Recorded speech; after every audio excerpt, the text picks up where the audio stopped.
Yes, everyone, welcome to another episode of You Don't Know the Bodies podcast out there, the last of the real. That's right. You don't know a Zane, and as usual, I'm me and my bald Rasta friend here, JRP. In the building. Everyone's favorite host, right? Some say people, but all right. You don't know today, we have a special guest. Mm-hmm. Yeah, the lady herself, the one that can see, your love life, what things may hold down the line for you. Miss AstroDK. Miss AstroDK, how you doing? Good evening, everyone. Thank you for having me. I'm very honored to be on this podcast. It's our pleasure. It's our pleasure, ma'am. Yeah, last of the real, we're stepping on a branch right now, Yes. We're reaching out there. Enchanted waters, right? Yeah, definitely. Which is right. Yeah, me I tell the people. Astrology 101 tonight. Yeah, man, because there's certain questions we need to ask, and we want to see if we have misconceptions anywhere down the line, Sure. So before we kick it off, though, Miss DK, give me a brief history of yourself, no? Okay. So yes, for all the listeners and for you gentlemen, my name is Dalma AstroDK or DK. Wow. Can I pronounce that last name? So it's Dalma DALME. Dalma, yeah. So I live in Jamaica 20 years now. I'm a citizen. I'm a dual citizen.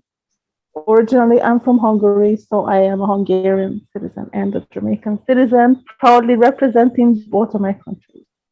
Definitely. Nice. I live here 20 years. I was married to a Jamaican, and I'm here. So I am serving the community with the knowledge and the skill set that I have. Nice. So what brought you to Jamaica?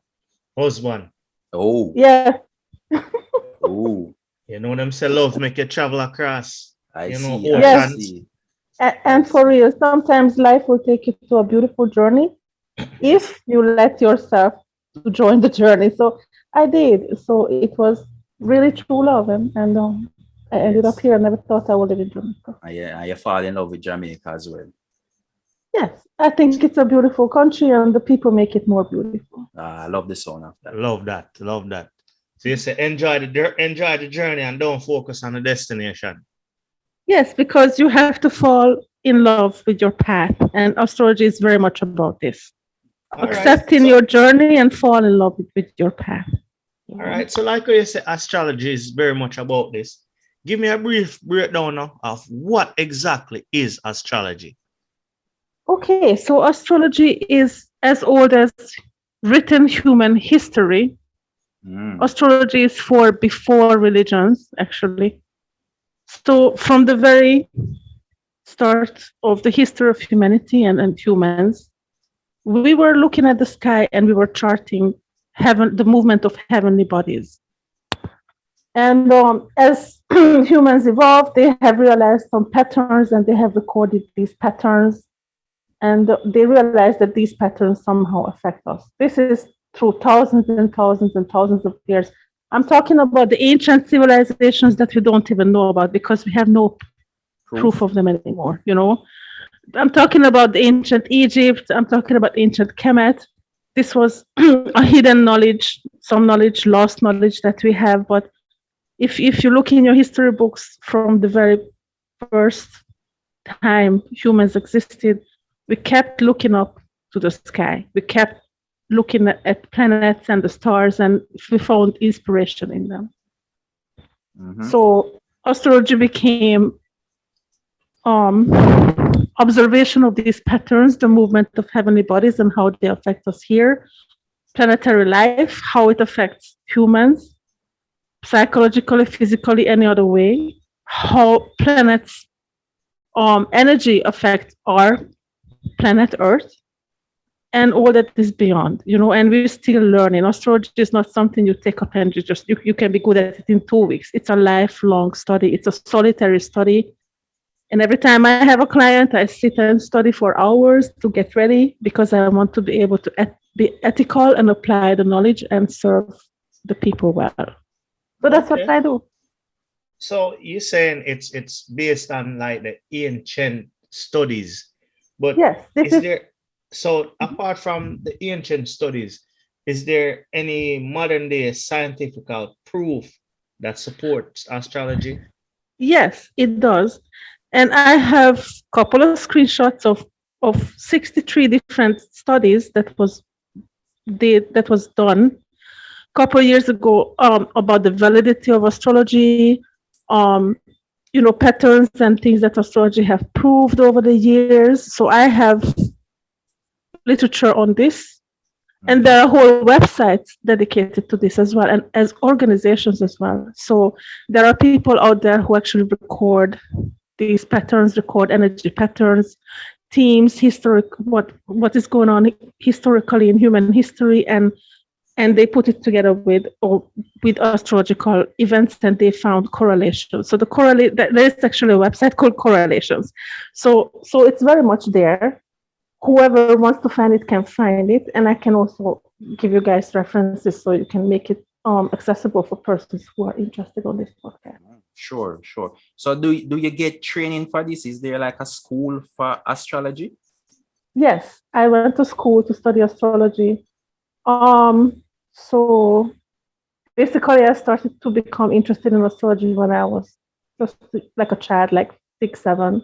Mm-hmm. I would be the one who thief my mom's books about esoteric subjects, like numerology and astrology, and because my family was bookworms, everyone was always reading, and I just wanted to know what is so important that people are reading in my family. Yes, it must be really important if they don't pay no mind to me and everyone is just reading. What is so important? So I was an avid reader as a child, and I always read up on these subjects, and somehow I forgot about these things. And 2014-15 was a life-changing year for me, and I realized I have talents and I have been neglecting them, and I've been in denial. So I had to get real, had to come clean.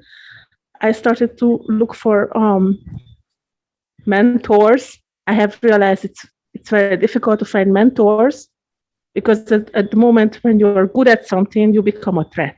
So it took me almost 2 years to find a mentor. And Deborah Silverman, who's kind of famous and kind of a big name out there, she actually took me under her wings. She gave me 2 scholarships, and I studied under her in her school.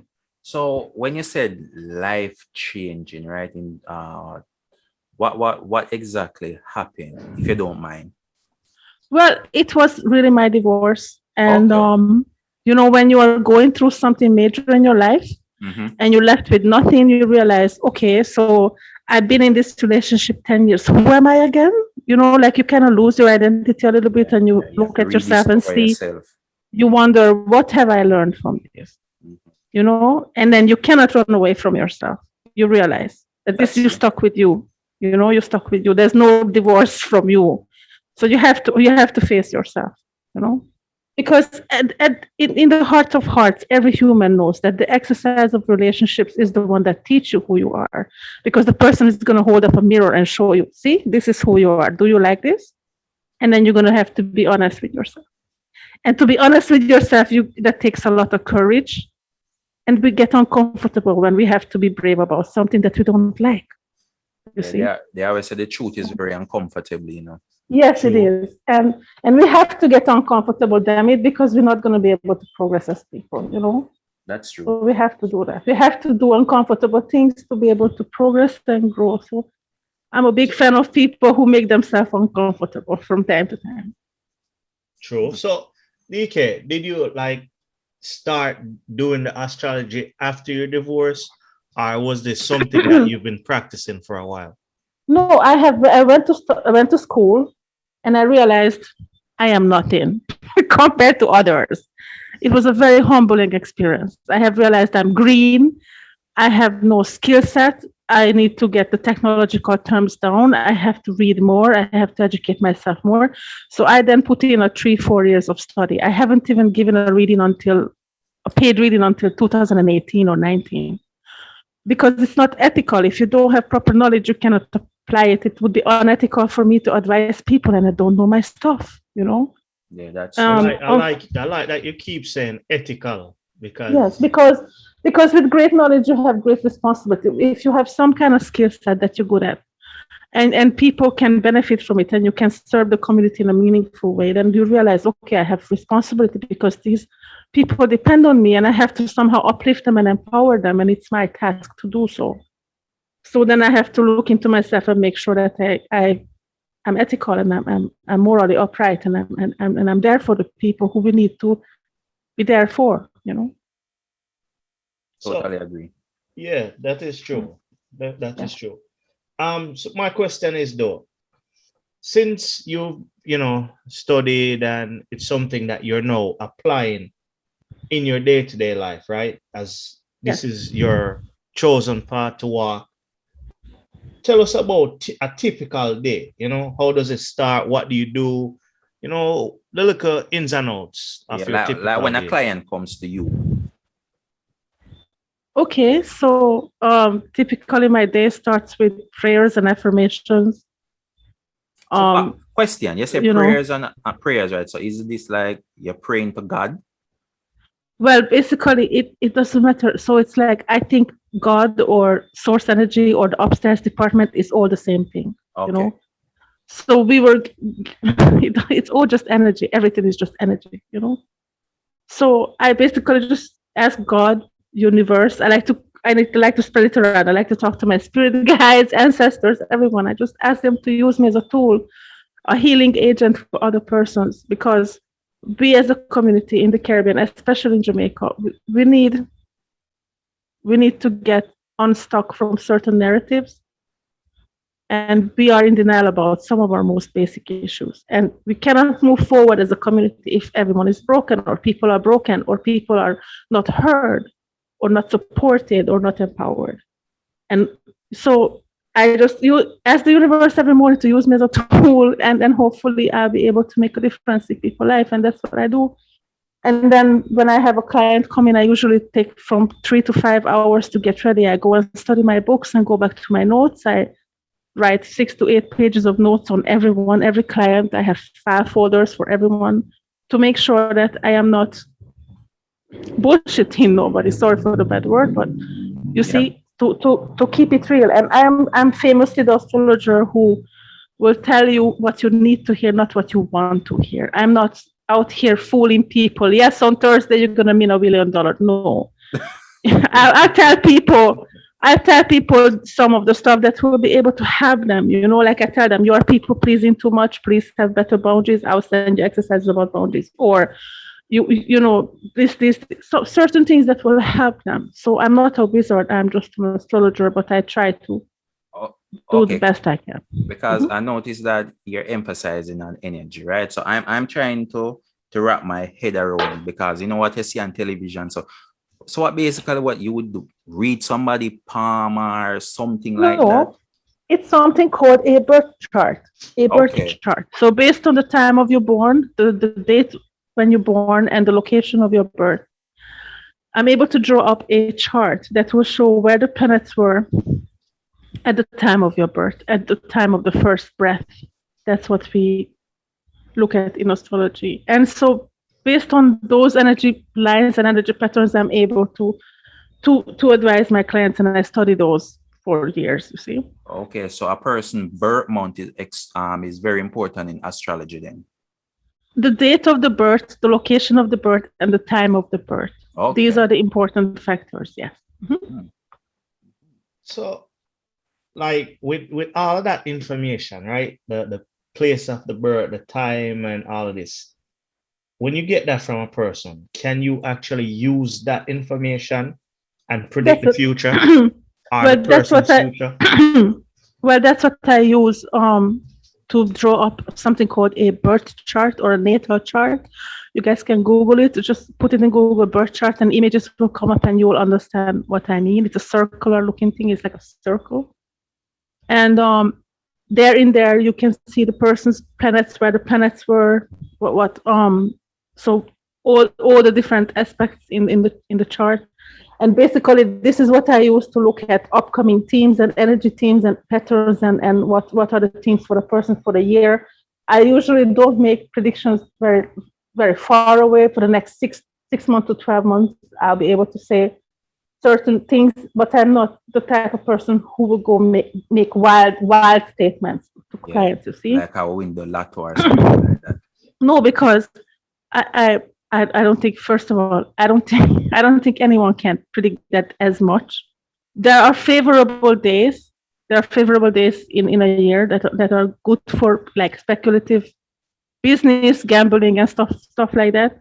There are indications. Astrology is an indication. So in people's chart, you can see indication of pregnancy coming up, or indication of a more luckier period of like a month or couple of weeks or something. So there are indications, and these are the planetary alignments that I have been, and combinations that I have been studying for a couple of years now. This is what we call forecasting, and that's how I'm able to advise the client. Yeah. So in a nutshell, how important is astrology? Astrology is very important, and now we are in the age of Aquarius, and now astrology is going mainstream. If you have watched Adele's performance, she was wearing earrings of Saturn planet earring, right? So people are now more acknowledging astrology. Astrology can help in tremendously for everyone, and it's not just regular astrology, like personal astrology. There is medical astrology out there for medical conditions. It's very accurate. There's forensic astrology out there that helps police work and investigative work. There's astrology for certain events like inauguration. There's astrology for like I do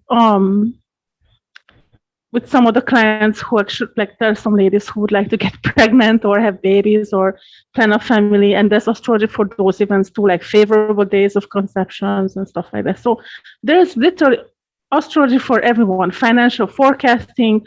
There's astrological forecasting for crypto events, which I have been doing before. Just yesterday, one of my predictions came in. I was tweeting some of the dates about crypto and when other markets seem to be volatile, and the dates were corresponding with my prediction. I famously predicted Rihanna's pregnancy a couple of days before her public appearance, 21st of November last year. So there is astrology for literally everything. And if you have technical knowledge, and if you have a little bit of God-given talent, you're able to learn these things. It's just like learning something else. My question is astrology saying that the future is set in stone then? No, astrology is a combination of energy patterns and free will, because there's many alternate realities and dimensions. This is not the only dimension that we are living in. The human brain is very compared to, so the human brain is limited, right? So we are able to see this dimension that we are in now, but there are other dimensions out there. But our vision, our wavelength, and all these things are limited. So we are limited creatures by our brain. But famously, animals have, like, even your dog or cat can smell better than you. Right. They have better capabilities in certain ways, Some animals can pick up certain energy wavelengths that we humans cannot. So we are so limited in our perception in certain ways, you see. Interesting. Yeah. Interesting. So we are not able to perceive everything that we would want to. Also, I would invite you guys to study what is the visible light, because from all the reality that happens to us, visible light is 10% of that, and that's what we see. So there's a lot of, think about in terms of energy, like waves, and energy pattern. So we're not able to see and perceive everything. So therefore, we are limited in our understanding about these things. That's all I can say. So what's a horoscope? Yeah. Okay, so unfortunately, popular media started something called sun sign astrology, which is not really correct. And it's a gross generalization of astrology. So horoscopes are, like, you have the weekly and the monthly horoscopes and whatever. And these are, most of them, rubbish. Sorry to use this word, but they are. Mm-hmm. What you actually have to do is get your chart done and get with a credible, ethical astrologer and let the person advise you of what is coming up for you. It's not accurate. It's something that was popularized by mainstream media and the newspapers the last couple of decades. But that's not really astrology. That's just something that they put out. I don't know. So you said most of the horoscopes are rubbish. Well, a lot of them are. And also 90% of the so-called astrologers and spiritual persons on social media are also not credible. So what about I'm those glad ones you said that. Yeah. Glad you Yes. said that. They're not credible and not ethical, because it doesn't matter if you have technical knowledge and how talented you are. If you don't apply ethics to your craft, you cannot be out here swindling people and making gross statements. That doesn't help anyone, you know. It's not ethical to take people money and tell them foolishness. You know, it's now, not. how do you recognize the real from the fake then? Yeah. Well, it's a very good way to ask references, because like and testimonies. So, like for me, I have my testimonies and client reviews right on my pinned tweet and Instagram everywhere. I have testimonies of clients, famous and non-famous people. You know, so you have to get someone who actually studied this formally or non-formally, and someone who is ethical and credible. So it's not everyone who says they do and know something they would do. A lot of people create accounts on social media and just post rubbish, and people fall for it. And I don't think I don't think that's the right thing to do. You cannot swindle people. That's not right. That's not right. So DK, what about those ones that we see advertised on television? I won't call it television name, but I see a lot of them advertised on the local station. Right. I'm not sure about them. I have not encountered them. I know that they are aware of me though. Okay. I don't know if they have studied formally. I'm not able to make statements about them because I don't know them. You see. So. But I don't know if they're credible. I don't know. My question now is, DK, what is the biggest misconception with astrology? Because personally, when I hear astrology, I think of the McDonald Almanac, best time to plant, or but this is where it's coming from. You're very right. Okay, the farmers and the people who observe nature know this. There is a certain favorable time to sow seeds. There's a certain favorable time to get the goods out to harvest, and these coming from the ancient times when humans was looking at the stars and they were looking at alignments and they say, okay, this is a favorable time. That's where it's coming from. And the farmer's almanac, famously shows full moons and new moons and all these things. And these are like, patterns, as well as show the pace of how things are, within a year, you see. Right. So famously, so these are, but think about the fact that your body is 75% water, and also our planet Earth is also majorities made out of water, right? And the moon actually has to do with the tidal waves. The moon's gravitational field affects our tidal waves and the water in your body. So, and that's just the moon, and we have much bigger, huge planets out there that affect us, in certain ways. And we're still learning about these things. So the moon also has something to do with the female reproductive system. 14 days to a full moon, 14 days to a new moon, that makes 28 days, and 28 days for the ladies, for the cycle is every month, right? Okay, right, so right. It's all connected. All these things, yes, it is. If you have a shortwave radio, you can hear the sounds of Jupiter, actually. So you can all research these things and see how things affect us, how planets affect us, because no matter how far they are or close they are, they have effects on planetary life. You see? But what is the biggest misconception you've heard about astrology then? The biggest misconception is that you have to believe in astrology. Astrology is not a religion. Astrology does not ask anyone to believe in it. Astrology is about energy patterns. Energy believes in you. You know what I mean? Energy flow through all of us, right? So it's just observation and patterns, energy patterns, and the recording of same, and the knowledge and the science that is coming from. So DK, my next question is, right? So what's the issue with Christianity then? Why they see it as something evil? Well, I don't really think they see it as something evil, because the Bible itself is a major astrological book. The Bible is full of eclipses, 3 men following stars, etc. So there's a lot of events in the Bible, especially even Old Testament, talking about planetary events, and the stars, talking about moon, talking about moon phases, new moon, full moon, all kind of things, eclipses, all these things. So most of the ancient books have these things recorded. And so basically this is just re-observing nature. Think about the fact that the space and the cosmos is also part of nature. Just because they're not small and we cannot observe them like right in front of us, that doesn't mean it's not a part of nature. It's just out there.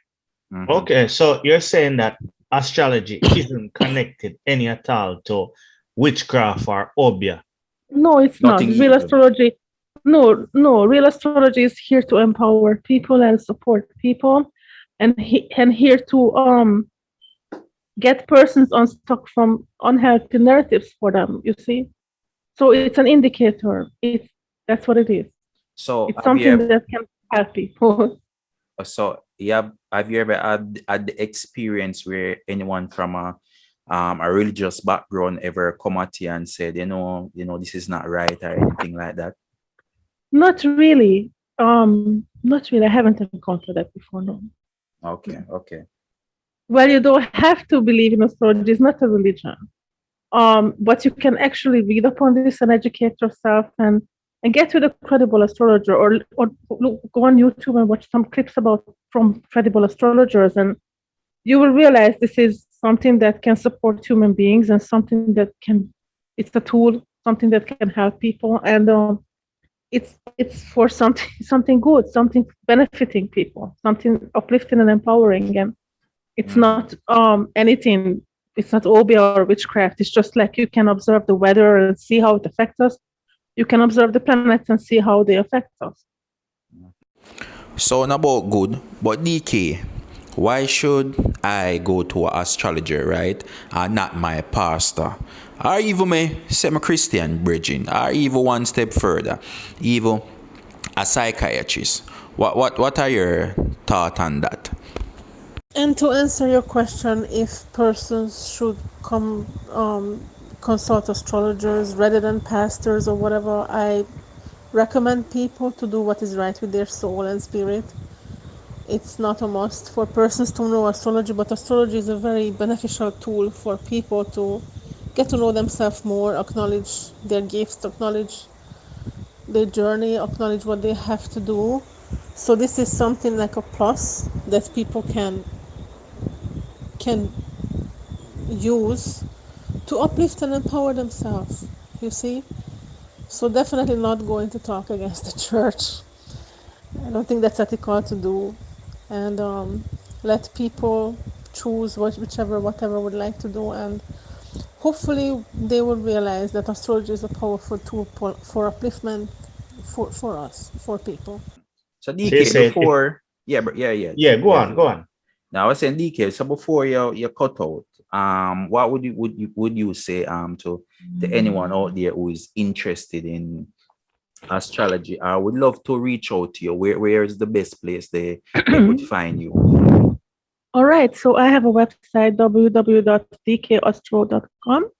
That's my website. On the menu and services there, my readings are there. Also, I have Twitter at DKAstrology on Twitter, same on Instagram.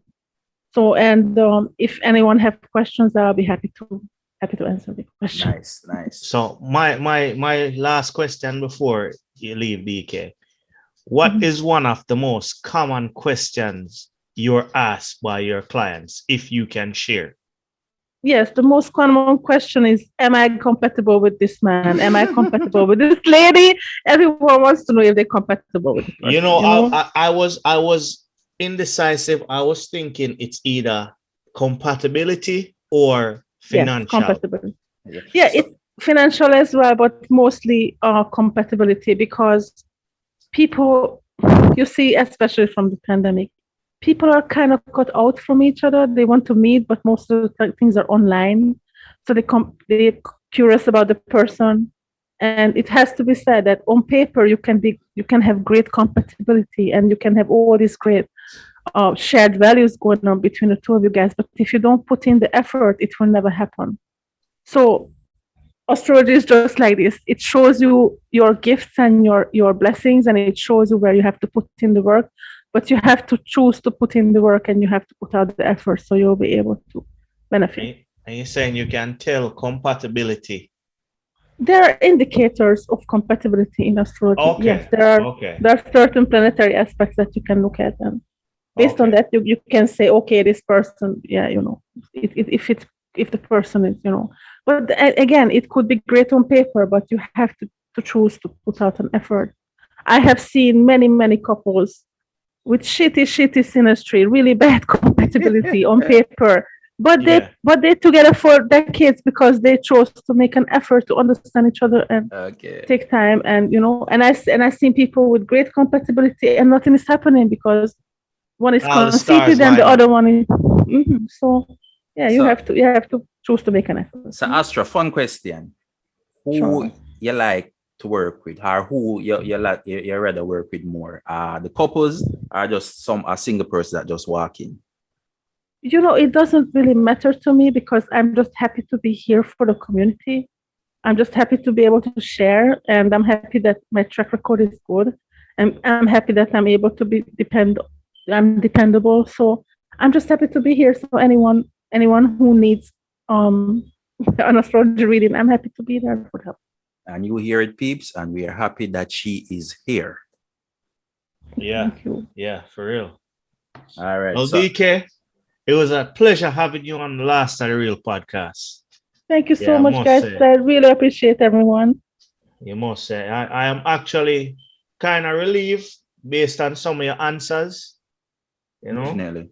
Yeah, because I know me and you thinking the same thing, Jeremy, and like we were going to hear, well, this is a gift from God, and yes. All my signs come from this crystal ball that I read, but not a crystal ball, no. Yeah. Although I have this broom right parked at the door, Right. What I like with the interviews here is that it's just you can connect with her. It are relatable, Yeah, man. She's not like sitting on this high chair and just saying that. No, not at all. I'm that. I'm a humble servant. Yes, and that's how I like it on the podcast. We keep it real, 100% real. Yeah, man, and we love that about you. And definitely, keep up the good work on your side of the thing, on your side, and we definitely reach out to you again. And of course, when we're seeking a female voice to come on the podcast, we send out an invite. Oh, that sounds in. That would be lovely. I would love to represent for the ladies because they need good representation right now. Yes, they do. Yes, we do. Because they're dropping the ball right now. Yes, guys. The Sausage Fest podcast, I don't know. Have a lady. Have one decent girl come in. You know what I mean? Yes. Wife the one that's still DK, but with that note still, until next time, just peace and love. Yes. Yes. All right. We out. Thank you.